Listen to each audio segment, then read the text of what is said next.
आज यही सभारे उपस्थित हो पारिथिबारु मु निजको भाग्यवान मन करुछि।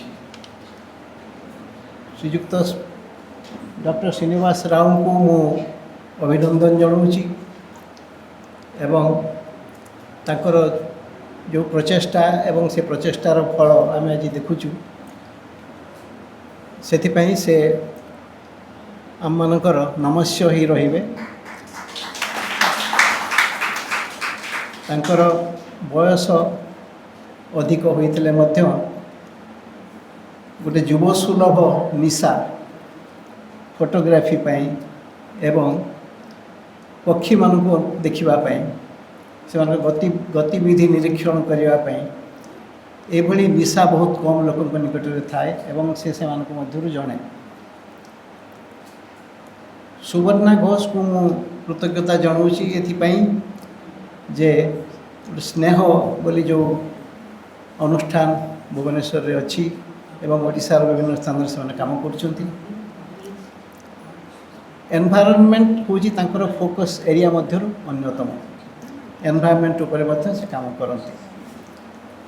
सुभाष बाबू एवं सुमति घोष मते आज ये आसवाई अनुरोध कर सुजोग देथिबारु मुझे कृतज्ञ। मु खूब आनंदित जे आज मंगला जोड़ी आमर केते जन भाई भौणी आसिछंती एवं ये सभा से उपस्थिति पाई अधिक गौरवान्वित होइछि।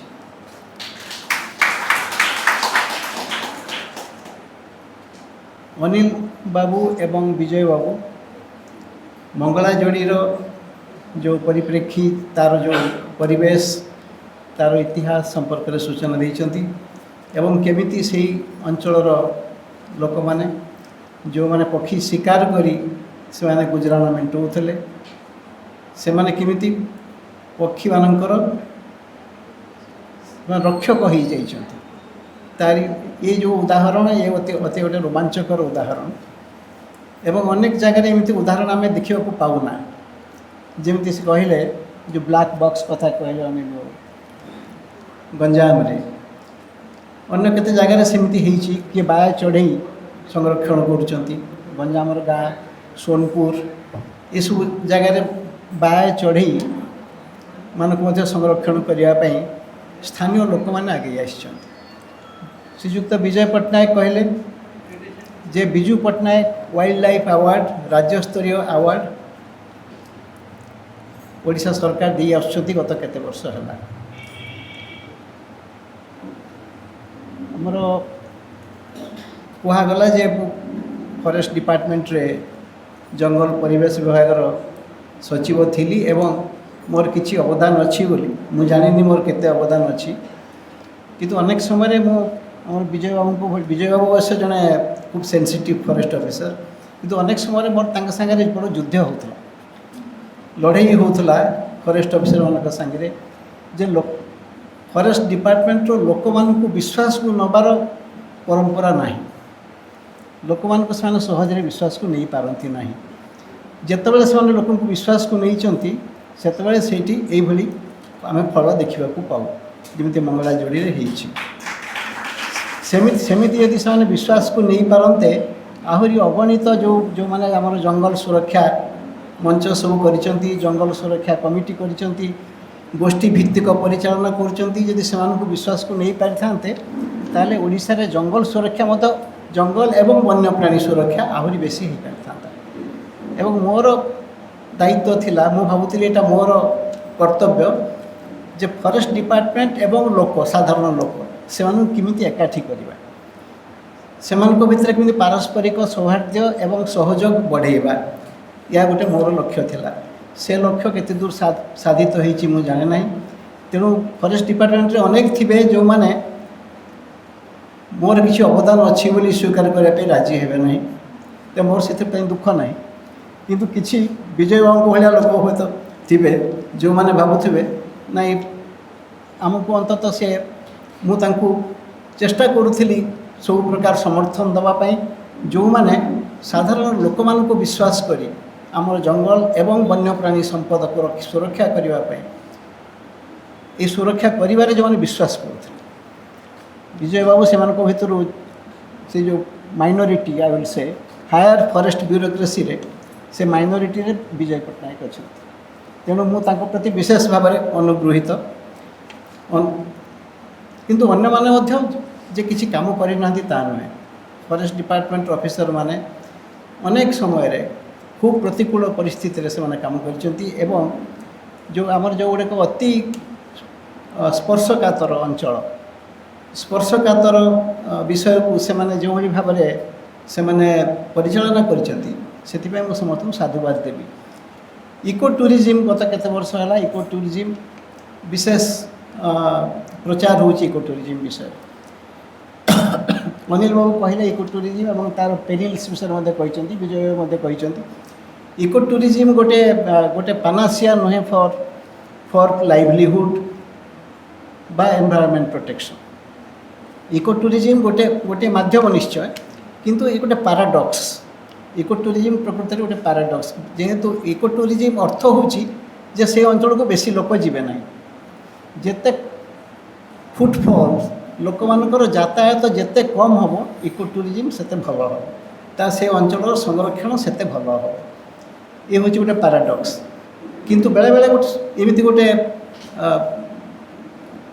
चित्र दि जाए एमती गोटे विश्वास करा जाए जे आमे टूरिज्म माध्यम बा इको टूरिज्म माध्यम आमे ओडिशार विकास करि परिबा ओडिशार विकास पाई इको टूरिज्म गोटे छोट माध्यम हो पारे किंतु यह गोटे प्रमुख स्थान अधिकार करिपारिबो नाही जदि आम प्रकृत में इको टूरिज्म रे विश्वास कर अनिल बाबू जो कथा कहले से अति प्रासंगिक कथा कहले जे जो चिलिका चिलिका ओडिशार लोक मानकर साधारण लोकंकर जो गोटे सब गोटे सबलिमिनाल सबकनसियस रे चिलिकार स्थान रही चिलिका उपरे केते कविता लिखाई केते साहित्य रचना करा जाइछि राधानाथ रायकर कविता अच्छी उत्कलमणि गोपबंधुकर कविता अच्छी गोदावरी मिश्रकर कविता अच्छी तेणु चिलिका कहले आमे केवल वाइल्ड लाइफ बा गोटे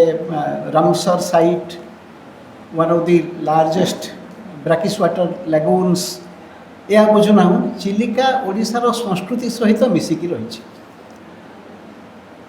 शिला आमर नील शैल बही सुरेंद्र महांती केटे सुंदर वर्णना कर जगन्नाथ को लुचई दि जाइए चिलिका भितर नहीं लुचई रखा एवं किमिति से बाहर जो आक्रमण रक्षा करने जगन्नाथ को किमिति लुचाई नहीं चिलिकार द्वीपर अति चमत्कार वर्णना चमकप्रद एवं मैजिकल ताको पढ़िले बारंबार पढ़ा इच्छा हे तेणु आमर धर्म धारणा आमर संस्कृति आमर चलनी आमर साधारण जीवन सहित चिलिका जड़ित ही रही एवं एबे जो फोटोग्राफी आम जो फोटोग्राफी जो बहीटी करिसेंती ए बहु श्रमर ए परिप्रकाश एवं तार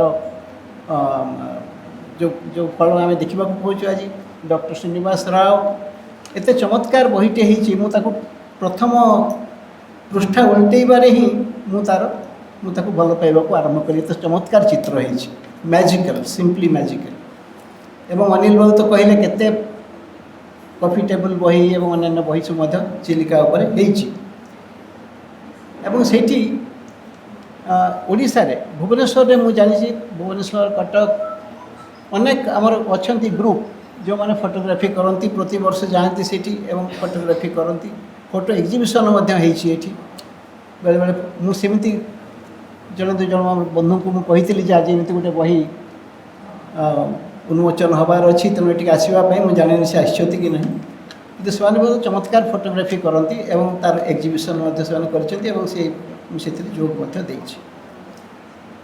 तेणु से समस्त को मु अभिवादन जनाऊँ से साधुवाद जनाऊँ जे मंगला जोड़ी को जे ओडिशार एवं आम समग्र भारत वर्षर गोटे कंजर्वेशन मैप रे वाइल्ड लाइफ कंजर्वेशन मैप रे गोटे स्थान दे पारि मंगला जोड़ी नॉर्दर्न सेक्टर चिलिका गोटे विराट आर्द्रभूमि प्राय 1,00,000 हेक्टर अंचल 58 जो नहीं आम जदि स्क्वायर किलोमीटर देखा ताले 1165 स्क्वायर किलोमीटर अंचल।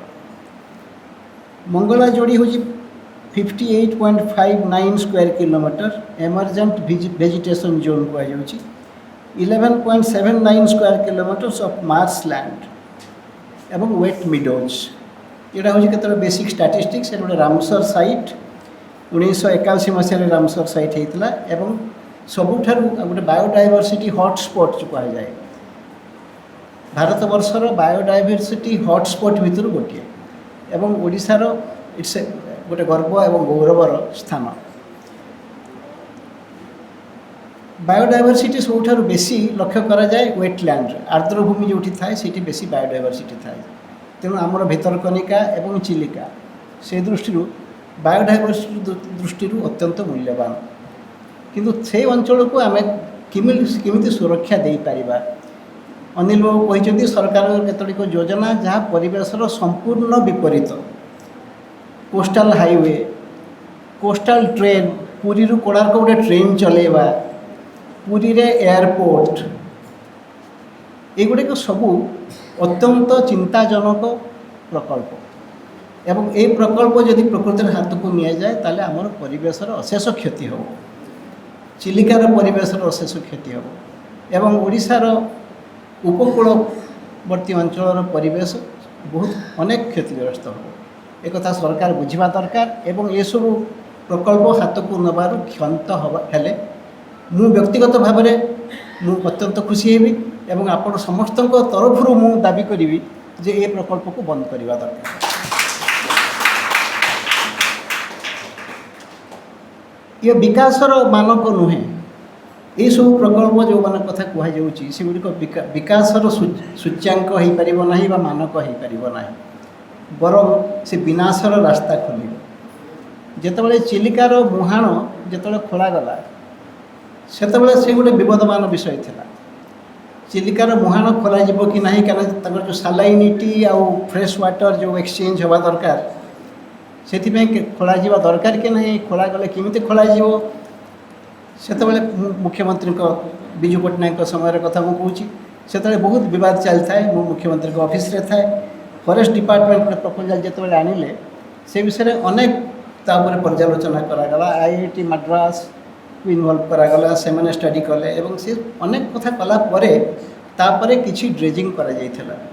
तेणु आम यही सब जिनिस को जो गोटे स्पर्शकातर अंचल अच्छी एवं जो बायोडाइवर्सिटी एत अच्छी जो जहाँ उपर एत मत्स्यजीवी निर्भर करती जीविका आम ताको गोटे हल्का भाव में कौन प्रकल्प से करवा मोटे उचित नुहे। जिते टाटा कंपनी चाहिए चिलिकार चिंगुड़ी चाष करेंगे से जो प्रकल्प है से समय विशिष्ट परिवेशविद बांक बिहारी दास सी नेतृत्व नहीं से प्रकल्प विरोध में जनमत सृष्टि करने एवं सरकार को बाध्य करते से प्रकल्प बंद करने एवं आम सहित एकमत थी संपूर्ण एकमत थी। एवं परवर्ती समय रे जो वेटलैंड रिसर्च सेंटर होती चिलिका डेवलपमेंट अथॉरिटी तरफ तार ना दिगला बांक बिहारी दास इंस्टीट्यूट ऑफ वेटलैंड रिसर्च। तेणु जो मैंने परिवेश सुरक्षा कर माने स्मरण करने दरकार से आम प्रशंसा करने दरकार से आम संवर्धित करने दरकार। विजु पट्टनायक अवार्ड विषय में कहले विजय बाबू किंतु से मन रखिंट कि ना मोर द्वितीय बा तृतीय पाली फॉरेस्ट में फॉरेस्ट 3 थर थी। प्रथम थर बहुत कम थी तापर थर आउट अधिक थी तापर थर आउट अधिक थी एवं को गोटे पाली मु कहली नाई गोटे अवार्ड देले हेनी। Biju Patnaik award for wildlife protection आम आउ टे मास बेस करवा। तेणु कौन करवा जिला प्रति जिले गोटे गोटे अवार्ड दवा कि से जिला गुड़ाक भांगी दि जाता 30टी जिला विजु पट्टनायक नेतृत्व में समय 13 ରୁ 30टी जिला हो जाता। तेणु मु प्रस्ताव देली ना आम सबू सब डिविजन रे गोटे गोटे अवार्ड दवा। सब डिविजन स्तर में जो मैंने वाइल्ड लाइफ प्रोटेक्शन कर किए हूँ तो बेंग को प्रोटेक्शन दूँ किए साप को प्रोटेक्शन दूँ किए बाया चढ़ई को प्रोटेक्शन दूँ। तेणु आम रेकग्नाइज करा प्रोटेक्शन दवा बोधे से भी चली गोटे राज्यस्तरीय पुरस्कार दि जाऊँगी सब डिविजन स्तरीय बोधे पुरस्कार दि जाऊँगी बेसी लोक से ସମ୍ପୃକ୍ତ ହୋଇପାରିବେ। ତା ନହେଲେ ଜଣେ ଲୋକ ବର୍ଷ ପୁରା ସମ୍ପୂର୍ଣ୍ଣ ବର୍ଷରେ ଜଣେ ମାତ୍ର ଆୱାର୍ଡ଼ ପାଇବ। ଆମେ ଚାହୁଁ ଯେ ପ୍ରତ୍ୟେକ ଲୋକ, ଓଡ଼ିଶାର ପ୍ରତ୍ୟେକ ଲୋକ ଆମର ବନ୍ୟପ୍ରାଣୀ ସଂରକ୍ଷକ ହୁଅନ୍ତୁ, ବନ୍ୟପ୍ରାଣୀଙ୍କୁ ଭଲ ପାଆନ୍ତୁ। ଆମେ ଏକାମ୍ର କାନନ ଆମେ ଯାଉଛୁ ସବୁଦିନ ସକାଳେ ଚାଲିବାକୁ, ସେଠି କେତେ ପ୍ରକାରର ବନ୍ୟପ୍ରାଣୀ ଅଛନ୍ତି। ସେଠି ଆମେ ସକାଳେ ଚାଲିଲା ବେଳେ ବି ଆମେ ମୟୂର ଦେଖୁ, ବାରହା ଦେଖୁ, ହରିଣ ଦେଖୁ। ଆଉ ସେଠି କ'ଣ ହେଉଛି ସେ ବିଷୟରେ ମୁଁ କହିବି ନାହିଁ, ସେ ବିଷୟରେ ଆମେ ବିଜୟଙ୍କ ସାଙ୍ଗରେ ଅଲଗା ଆମେ କଥା ହେବୁ, ଅନିଲଙ୍କ ସାଙ୍ଗରେ ଅଲଗା କଥା ହେବୁ। କିନ୍ତୁ କଥା ହେଉଛି ଯେ ଆମର ପ୍ରକୃତି ପ୍ରତି ସମ୍ବେଦନଶୀଳତା, ଯେ ପ୍ରକୃତି ବିନା ଆମେ ବଞ୍ଚିପାରିବୁ ନାହିଁ, ମଣିଷ ସମାଜ ବଞ୍ଚିପାରିବ ନାହିଁ। ସେ କଥା ଆମେ ଯଦି ନ ବୁଝିବା ତାହେଲେ ଏଇ ଯେଉଁ ବିଷମ ସଙ୍କଟର ଆମେ ସମ୍ମୁଖୀନ ବର୍ତ୍ତମାନ ହେଉଛେ, କ୍ଲାଇମେଟ୍ ଚେଞ୍ଜ, ତାହେଲେ ସେ ଆମକୁ ସମ୍ପୂର୍ଣ୍ଣ ଭାବରେ ପରାସ୍ତ କରିଦେବ, ପରାଜିତ ଆମେ ହେଇଯିବୁ। ଏବଂ ସବୁ ପ୍ରକୃତି ଦିନେ ନା ଦିନେ ସେ ସବୁ ତା କୋଳକୁ ପୁଣି ନେଇଯିବ। ଯେତେବେଳେ ମଣିଷ ନଥିବେ, ମଣିଷର ଚିହ୍ନବର୍ଣ୍ଣ ନଥିବ, ସେତେବେଳେ ପ୍ରକୃତି ଥିବ। ଏବଂ ଆଜି ଯଦି ମଣିଷ ବିଲୁପ୍ତ ହୋଇଯାଏ ପୃଥିବୀରୁ, ତଥାପି ପ୍ରକୃତି ଆଉ ଥରେ ଆସିବ, ପ୍ରକୃତିର ରିଜେନେରେସନ୍ ହେବ। କିନ୍ତୁ ମଣିଷ ଆଉ ଥରେ ସୃଷ୍ଟି ହେବା କିଏ ଜାଣେ କେତେ ମିଲିୟନ୍ ଇୟର୍ସ। ମଣିଷ ସୃଷ୍ଟି ହେଇଥିଲା କେତେ, ବୋଧେ 5 ମିଲିୟନ୍ ଇୟର୍ସ ଏଗୋ। ପୃଥିବୀ ସୃଷ୍ଟି ହେଇଥିଲା 4.5 ବିଲିୟନ୍ ଇୟର୍ସ ଏଗୋ।